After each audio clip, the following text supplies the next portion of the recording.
네, 조기 대선 전국 속에서 대선 후보 경선 레이스와 토론 열기가 뜨거워지고 있습니다. 핵심이 되는 쟁점만 모아서 전문가들과 함께 짚어보겠습니다. 김기흥 국민의힘 대변인, 강전의 국민의힘 대변인, 신현영 전 민주당 의원, 조현삼 민주당 정책위 부의장 나오셨습니다. 안녕하십니까? 안녕하세요.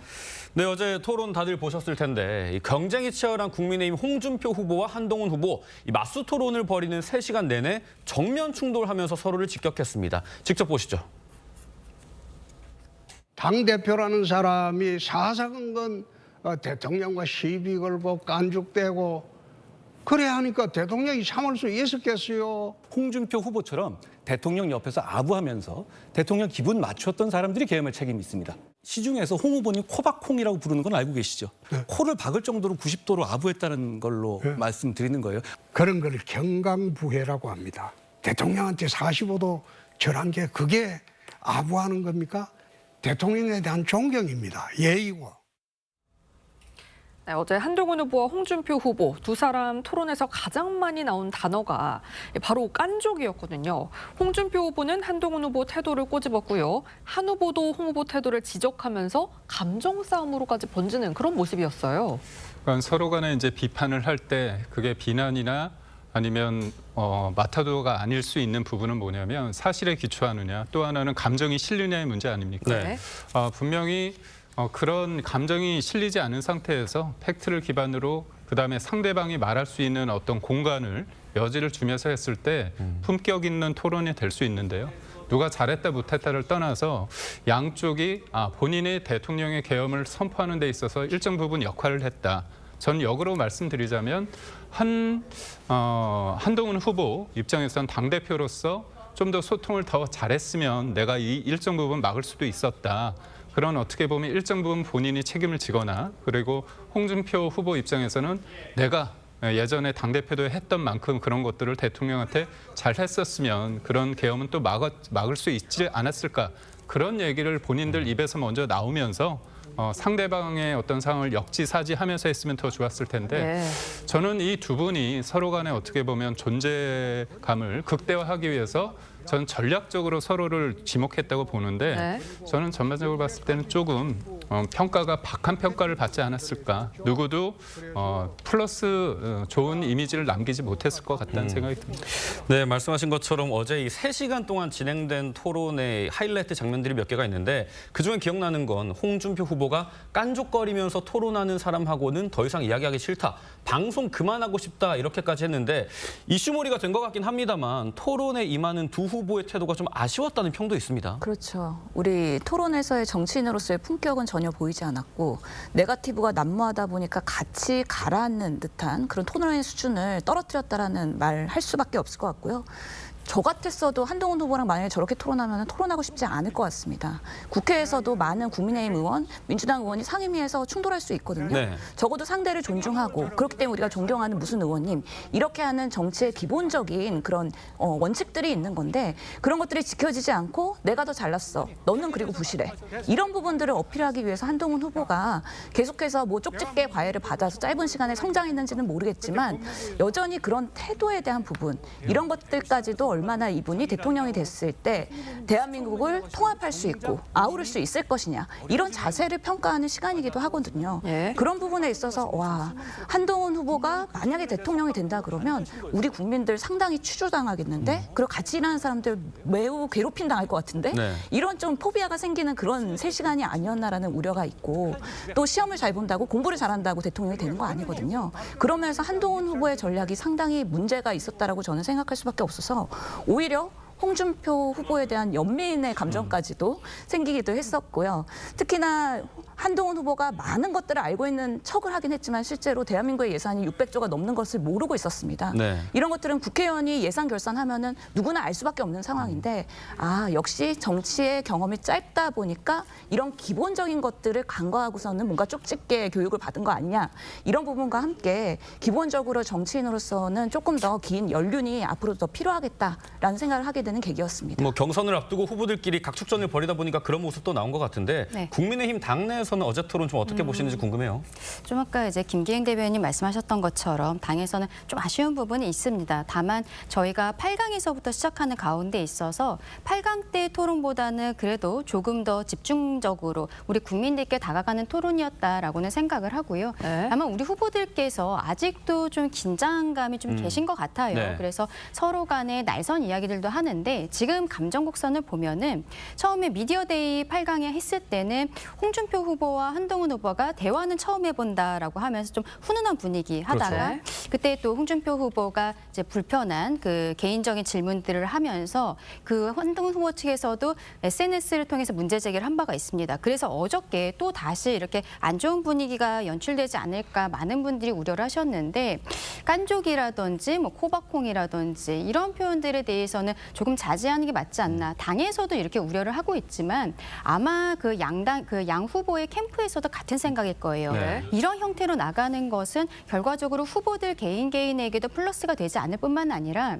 저희 같은 경우에는 윤석열 전 대통령이 파면이 되었기 때문에 조기 대선이 이루어지는 과정이고 그렇습니다. 그러면은 조금 더 진정성 있게 우리 국민들께 왜 우리 국민의힘이 다시 정권을 가져와야 되는지 말씀드리는 장이 되어야 되는데 이러한 부분은 나중에 원팀이 될 때 있어서 좀 우려되는 부분들이 있거든요. 예. 향후에는 당뿐만 아니라 우리 후보들께서도 조금 더 신경 써야 될 것 같다라고 생각합니다. 네, 어제 4강전에서 한동훈, 홍준표 후보의 또 하나의 정면 충돌 지점 바로 계엄이었는데요. 듣고 오겠습니다.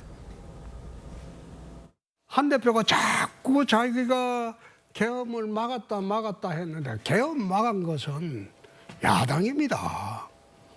한 대표는 그 숟가락만 얹은 거예요. 계엄을 저와 18명의 우리 국민의힘 의원들이 막은 것이 맞습니다. 우리 국민의힘이 먼저 나서서 계엄이 위헌 위법이라고 제가 가장 먼저 이야기했죠. 네, 들어보신 것처럼 한동훈 후보는 계엄을 막았다 이 점을 강조를 했는데 여기에 대해서 홍준표 후보는 계엄을 막았다고 숟가락 얹는 거냐 이렇게 맞섰습니다. 이 국민의힘 유권자들 같은 경우는 경선에 참가하는 유권자들은 그 계엄에 대해서 어떤 입장을 보이는 후보에게 반응을 할 거라고 보십니까? 이게 참 어려울 것 같습니다. 헌재 결정에 따라서 대통령이 계엄을 해서 파면이 됐습니다. 그리고 중도 보수 입장에서는 국민의힘 당원 입장에서는 헌재 결정을 존중을 하겠죠. 그런데 네. 헌재 결정문에 보면 대통령에 대한 책임을 얘기하고 있지만 민주당, 야당에 대해서 뭐라고 얘기하냐면 줄탄핵에 대해서 탄핵 심판 제도를 위헌성과 위법성을 고려하지 않은 채 정부를 압박하기 위한 어떤 의혹만으로 남발했다 그런 얘기가 나오지 않습니까? 그렇다면 이 부분에 대해서 민주당에 대해서도 분명히 책임을 요구하고 있습니다. 근데 국민의힘 당원들 입장에서 한동훈 후보가 정치적인 본인이 얘기할 때 그 계엄을 막았기 때문에 정치적 자산이 있습니다. 근데 네. 이 자산은 이미 많은 사람들이 알고 있습니다. 근데 이 문제를 계속 부각시킴으로써 이거에 동의하지 않은 사람들은 자꾸 나쁜 사람으로 좀 몰고 가는 그게 예. 본의 아니게. 그리고 또 하나는 뭐냐면 야당 쪽에서 이번에 조기 대선에 어떤 프레임이 어떻게 두고 있느냐. 내란 종식 프레임 아닙니까? 네. 대통령은 계엄에 대해서 정치적 결정, 정치적 책임을 받았습니다. 그렇다면 이 조기 대선 국면에 있어서는 그렇다면 민주당 너희는 뭘 했는데 이재명 전 대표는 과연 국가를 위해서 뭘 했는데 이런 부분에 대해서 또 치열하게 싸워야 되는데 야당의 그 프레임에 어떻게 보면 한동훈 후보가 적극적으로 그 의도치는 않았겠지만 네. 도리어 그쪽을 강화시키는 그런 부분이 있기 때문에 이게 본인의 정치적 자산이라고 할 수도 있지만 그거를 당원들이나 중도 보수의 어떤 지지자들이 봤을 때 네. 그게 과연 플러스만이 될지 마이너스가 될지는 저도 국민들이 판단하지 않을까 싶습니다. 네, 국민의힘은 오늘은 2차 경선 진출자 4명이서 사자 토론을 벌이는데요. 이 탄핵에 대한 찬반 입장, 비상계엄 선포 책임론이 정점이 될 것 같은데 이 후보별로 어떤 전략을 취할 걸로 전망을 하시나요? 일단은 안철수 의원 같은 경우에는 본인이 이번 토론 과정에 있어서 그 지정 토론은 한 번밖에 못한 부분들이 있거든요. 네. 그렇다면은 본인에 대해서 충분히 어필하기 위해서는 AI라든지 그리고 의료개혁 이런 데 있어서의 적임자다라고 이야기를 하기 위해서 구체적인 정책들을 이야기할 것이라고 생각합니다. 그런데 나머지 3명의 후보 같은 경우에는 안철수 의원만큼 그런 분야에 있어서 전문가는 아니거든요. 어떠한 패부를 찌르는 질문이 왔을 때 다른 후보들이 어떠한 답변을 할 수 있을 것인지도 좀 지켜봐야 될 것으로 보이고 예. 한동훈 후보 같은 경우에는 어제 1년 그 대한민국 예산이 350조라고 말한 부분에 있어서 다른 후보들이 어떠한 국가 경영 능력이 정말로 있는 것인가, 국정에 대해서 제대로 알고 있는 것인가를 좀 집중적으로 물어보게 되지 않을까라고 생각을 합니다. 그리고 홍준표 후보와 김문수 후보에 대해서는 탄핵의 강을 건너야 하는 것이 아니냐. 네. 왜냐하면 이번 주에 저희 당에서도 당 정강정책 영상을 윤희숙 여의도연구원 원장이 내보낸 것이 있는데 여기에 있어서 저희가 비상계엄에 대해서 사과하는 형태의 메시지들이 나갔거든요. 네. 지도부와 그리고 많은 의원들도 여기에 지금 공감을 표하고 있는 상황입니다. 그렇다면 이 두 분의 후보가 지금 탄핵에 대해서 윤석열 전 대통령에 대해서 어떤 스탠스를 취할 것인지 이러한 질문들도 집중적으로 들어갈 것으로 생각합니다. 네, 국민의힘은 내일부터 이틀 동안 당원 투표 50%, 국민 여론조사 50% 방식으로 2차 경선을 진행하고요. 오는 29일 결선에 진출할 후보 2명을 가리게 됩니다. 지금 반탄 둘, 찬탄 둘의 지지율도 엎치락뒤치락 하고 있는데 이 상대당에서 보시기에는 누가 남을 거라고 보십니까? 일단 지금 4명의 그 후보들 중에서 유력한 후보들로 꼽히는 후보가 3명의 후보가 일단 있죠. 그렇다 보니까 그 3명의 후보 중에 어떠한 후보가 최종 3차 경선에 올라가게 될 것인지에 대해서 아마 여러 가지 예측이 나올 수가 있는데요. 개인적으로 예측을 해본다면 저는 이번 3차 경선에 올라갈 후보의 경우에는 홍준표 후보와 한동훈 후보가 되지 않을까라는 생각이 듭니다. 네. 어찌됐건 이번 2차 경선에서 가장 주목을 받았던 후보이기도 하고요.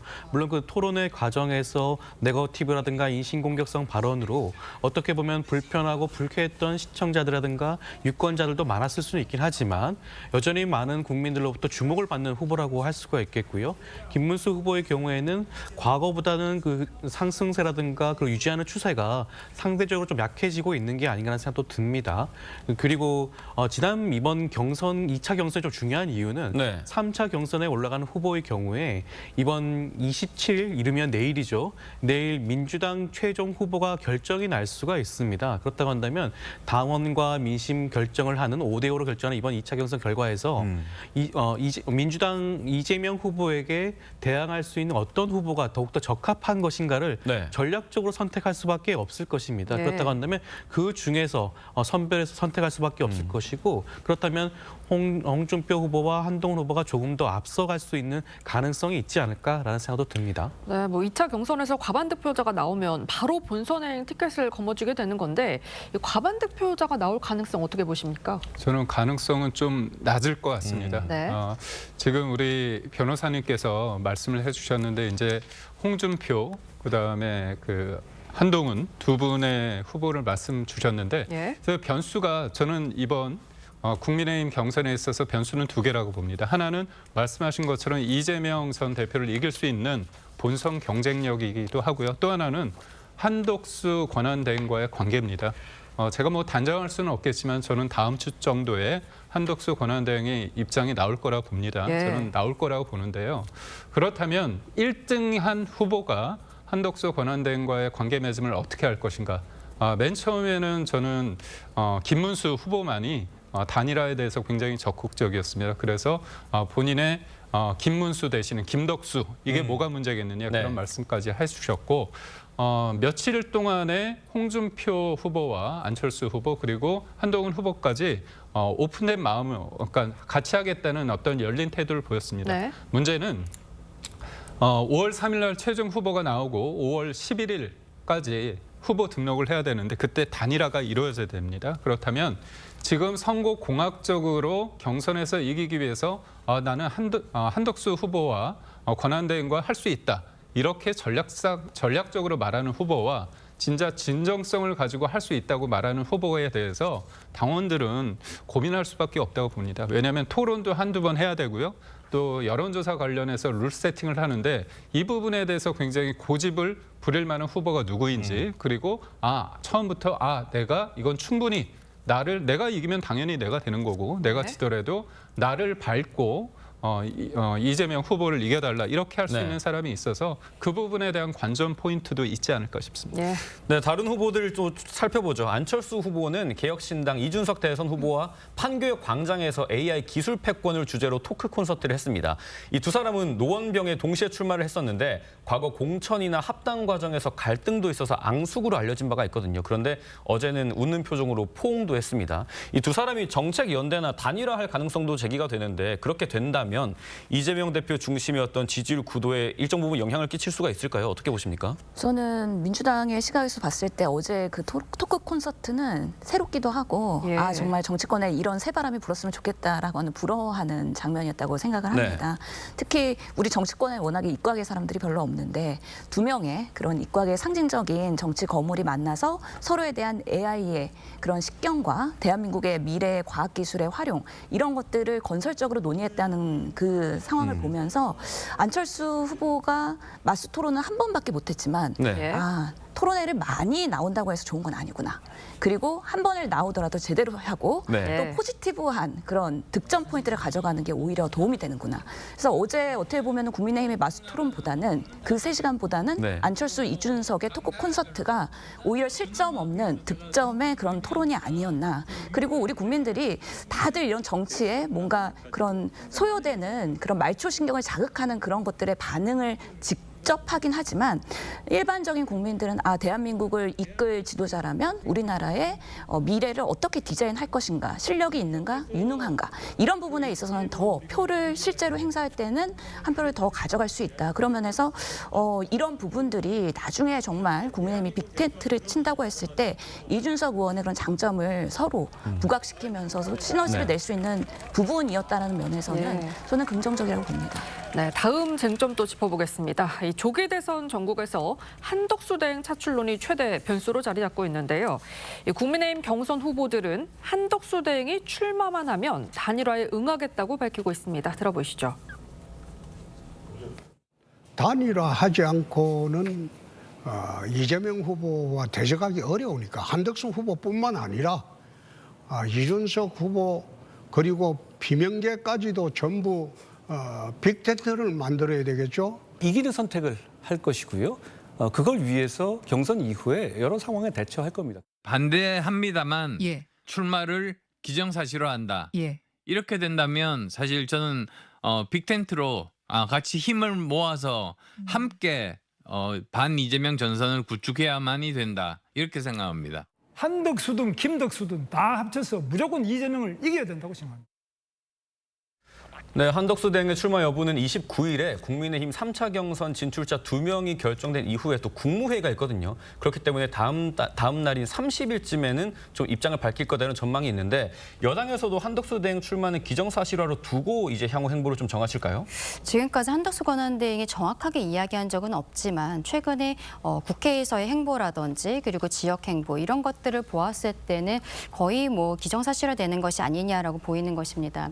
5월 4일까지는 공직자에 있어서 사퇴 시한이기 때문에 그 이전에 마지막 국무회의가 29일이거든요. 그래서 29일 국무회의까지 진행을 하고 한 30일 정도에는 거치에 대해서 이야기하지 않겠냐라고 보고 있는데 네. 근데 저희 입장에서는 한덕수 권한대행이 만약에 출마를 하게 된다면 저희 당 후보와 최종 후보와 단일화를 하는 과정이 있어야겠죠. 근데 여기에 있어서 가장 중요한 것은 역시 당원들의 마음일 것이라고 생각합니다. 네. 각 후보의 마음도 당연히 중요하지만 우리 당원들께서 아직은 한덕수 권한대행이 저희 국민의힘 당원인 것도 아니거든요. 그렇죠. 지금 관료로서 있는 공무원으로서 있는 상황이기 때문에 어떻게 당원들의 마음을 이해하고 받아들일 것인가 그 절차에 대해서 논의하는 과정이 필요할 것이라고 보고 그리고 과정에서 또 역시 후보들도 본인의 시간과 돈과 노력을 들여서 모든 것을 던지면서 경선을 하고 있는데 갑작스러운 단일화라는 것에 있어서는 본인들 입장에서는 초반에 여기에 거부 반응을 보였던 것 그것이 굉장히 이해가 되는 부분들이 있습니다. 하지만 조금 아까 안철수 의원이 이준석 의원과 함께 토크 콘서트를 하는 것처럼 저희들 입장에서는 다 같이 꼭 빅텐트라고 꼭 표현을 하지 않아도 네. 함께하는 모습들을 보여야 되고 이것이 저희가 대선에서 꼭 이기는 것을 넘어서서 협치하는 모습으로서 국민들께 다가갈 수 있는 부분 이런 것도 분명히 있다라고 생각하거든요. 그렇다면은 저희 후보들도 지금은 한덕수 권한대행과의 단일화라든지 함께하는 빅텐트 형태에 대해서 긍정적으로 이야기를 하고 있기 때문에 후보 후보들의 의견도 듣고 일단은 가장 중요한 것은 당원들의 의견을 수렴하는 과정일 것이다. 그렇게 생각합니다. 네, 지금부터는 민주당 경선 상황 짚어보겠습니다. 어제 저희 TV조선이 주최한 마지막 토론회에서 이재명 후보는 정치 보복을 하지 않겠다 이렇게 강조를 했습니다. 그 내용 들어보시죠. 많이 당했으니까 혹시 똑같이 하지 않을까? 이런 걱정들을 하는 것 같은데 저는 결코 그래서는 안 된다고 생각해요. 네. 이 짧은 시간에 우리가 할 일이 얼마나 많은데 그런 일로 시간 낭비를 할 수는 없는 거죠. 저 같은 경우는 누구를 괴롭히거나 이럴 때 별로 행복하지 않아요. 제가 아무리 약속을 해도 말을 이해를 안 하더라고요. 네, 들으신 것처럼 정치 보복을 하지 않겠다. 대통령이 되면 여야 대표들 먼저 만나겠다라고 했습니다. 이 강성 이미지를 좀 의식해서 중도 표심 잡기에 나선 거다. 이렇게 해석해도 될까요? 민주당 이재명 후보의 경우에 강성 이미지라고 표현을 하지만 실제로 이재명 후보가 꼭 그런 이미지만을 준 것은 아닙니다. 만약에 그런 이미지뿐이었다면 성남시장을 2차례 하고 경기도지사를 거쳐서 민주당 대선 후보로까지 선출되지 않았겠죠. 많은 당원들과 국민들의 민심을 얻었기 때문에 그와 같은 정치적인 역정을 걸어왔다고 저는 생각이 들고요. 예. 지금 일각에서는 이재명 후보의 경우에 정치 보복을 굉장히 많이 당하고 일명 사법 리스크라는 그런 프레임에 갇혀서 사실상의 악마화된 프레임을 갖고 있지 않겠습니까? 그런 부분 때문에 혹이라도 차후 대통령이 되었을 경우에 이것을 정치 보복으로 하지 않겠냐는 우려를 하는데요. 저는 그럴 가능성은 전혀 없다는 생각이 들고요. 사실 100번 말해도 믿지 않는 사람을 설득하기는 참 쉽지는 않습니다. 그렇지만 이재명 후보가 지금까지 걸어왔던 길을 본다면 저는 그럴 가능성이 훨씬 더 높다는 생각이 들고요. 예. 그리고 중도의 표심을 얻기 위해서 지금도 여러 가지 중도를 아우를 수 있는 보수적인 정책들 그런 제안들을 하고 있지 않겠습니까? 그리고 여러 가지 모습들을 보았을 때는 그런 것에 대한 우려는 크게 접어들 필요가 있을 것 같고 지금 문제는 이번 대선 본선에서 중도층의 표심을 얻고 외연 확장하는 것이 핵심적인 사안이라고 할 수가 있겠습니다. 그런 네. 측면에서 이재명 후보가 그 부분에 대해서 더욱더 강점을 강조할 필요성이 있지 않을까 생각이 듭니다. 예. 그런데 이재명 대표 말씀을 안철수 후보는 믿지 않는 것 같아요. 안철수 후보가 이재명 후보가 집권을 하면 적폐청산의 명분으로 처단에 나설 것이다. 이렇게 전망을 했습니다. 안철수 후보만 못 믿는 게 아니고요. 저도 믿지 못하겠습니다. 네. 왜냐하면 사람이 대선을 앞두고 중요한 일을 할 때 입을 싹 닦을 수 있습니다. 저도 뭐 착한 사람이라고 말할 수 있겠죠. 제가 못했다는 게 아니라. 근데 이게 착하고 못된 거에 그 기준이 뭘까요? 제가 예전에 어떤 말을 했고 어떻게 살았는지 아니겠습니까? 이재명 전 대표 같은 경우는 그랬습니다. 비명 행사 그 부분에 대해서 이후에 많은 사람들이 이거 너무한 거 아니냐 그런 얘기를 했는데 이번에 이제 대선을 앞두고 비명 분들과 통합적인 행보를 보였습니다. 그런데 그렇게 사진 찍고 얼싸안고 악수했는데 이른바 이제 강성 지지자들이 많이 보는 유튜브에 나가서 뭐라고 말씀하셨습니까? 체포동의안 때 검찰과 짠 짓 이런 표현을 하면서 비명계를 몰아붙였죠. 그리고 또 뭐라고 했냐면 폭력 집단과 암거래하는 이런 세력들 당내에 있으면 되겠느냐. 사실상 뭔가 발본색원 하겠다는 말씀도 하셨습니다. 그렇기 때문에 이재명 대표가 통합을 얘기하고 굉장히 좋은 이미지를 하겠지만 국민들은 불안에 떨 수밖에 없다고 보고 있고요. 제일 중요한 건 말은 바꿀 수 있습니다. 네. 그렇지만 본인의 과거의 이력 그런 어떤 것들을 바꾸기에는 되게 쉽지 않다 이런 말씀을 드립니다. 예, 오늘 민주당 광주에서 호남권 경선 결과를 발표합니다. 지난 대선 경선에서 이 후보가 유일하게 패배했던 지역이 바로 이 광주 전남이고요. 이 호남 민심이 이재명 후보에게 호락호락하지 않다 이런 분석이 있는데 어떻게 보시나요? 그래서 더 호남에 1박 2일로 방문을 하면서 심혈을 기울였던 네. 것이고요. 김혜경 사무도 같이 그런 예. 부분에 있어서의 역할을 한 것인데 지금 보면은 권리당원 투표율이 영남이 68%였고 충청이 55% 그리고 호남이 50%입니다. 호남의 아무래도 권리당원들이 우리 전체 지금 투표자의 33% 정도 3분의 1을 포함을 하고 있기 때문에 여기서의 결과는 정말 다음 우리 대통령 후보로서의 정권을 집행하는 데 있어서 매우 중요한 표심이라고 생각이 듭니다. 그런 면에서 지금 호남의 민심은 아직 내란이 종식된 것 같지 않다라는 위화감 플러스 압도적인 정권 교체를 통해서 더 좋은 나라를 만들어달라는 염원이 있습니다. 네. 그러면서 아마 이번에 투표율이 오늘 공개될 때는 이재명 후보에 대한 강력한 지지가 반영된 예전과는 다른 그런 결과가 발표되지 않을까라는 예상을 해봅니다. 네, 강전혜 변호사님까지 네. 좀 질문 드리고 싶은데 이 민주당의 텃밭인 호남에서 이재명 후보 득표율이 다른 지역보다 좀 떨어진다면 네. 본선을 앞두고 좀 기세가 꺾일 수 있다 이런 전망도 있는 것 같아요. 그렇죠. 최근에 있었던 재보궐선거에서 담양군수 사건도 조국혁신당이 승리하지 않았습니까? 네. 그때 이재명 대표와 그리고 현역 의원들까지도 내려가서 선거운동을 했었는데 패배했던 부분들 그리고 작년 총선에서도 보면은 비례대표는 호남에서도 조국혁신당이 굉장히 선전했던 적이 있었거든요. 2016년 총선에서도 호남에서 국민의 당 열풍이 불었었던 것 많은 분들께서 기억하고 계실 겁니다. 이렇게 지금 호남에서 민주당을 지지하고는 있지만 민주당이 지금 하고 있는 것에 대해서 마음에 들지 않는다라고 생각하시는 분들이 많은 것으로 보여요. 근데 그 정점에는 이재명 대표가 있는 것이고 이재명 대표 1인을 위한 방탄정당으로서 지금 민주당이 있는 것이 아니냐. 네. 호남 분들께서 많이 그런 의심들을 하고 계시는 것이 아닌가 생각하는데요. 이재명 대표도 아마 알고 있는 것 같습니다. 그렇기 때문에 신경을 써서 1박 2일 내려가 있고 이런 모습들 보이는데 진정성이 있다고 볼 수 있는 것인지 좀 애매한 부분들이 있다라고 저는 생각을 하고요. 지금 김혜경 씨가 같이 내려가서 활동을 하고 있는데 네. 김혜경 씨 같은 경우에도 공직선거법으로 1심에서 150만 원 형을 선고를 받았거든요. 항소심도 지금 다음 달에 선고를 앞두고 있습니다. 부부가 지금 같은 상황인데 아직 형이 확정되지 않았기 때문에 선거운동을 할 수 있는 거예요. 예. 만약에 네. 150만 원 형이 확정이 된다면 김혜경 씨도 남편 선거에 있어서 선거운동을 할 수 있는 자격이 없는 것이거든요. 그렇겠네요. 이 부분도 짚고 싶습니다. 네, 지금까지 정치권 쟁점 짚어봤습니다. 네 분 말씀 여기까지 듣겠습니다. 감사합니다. 고맙습니다.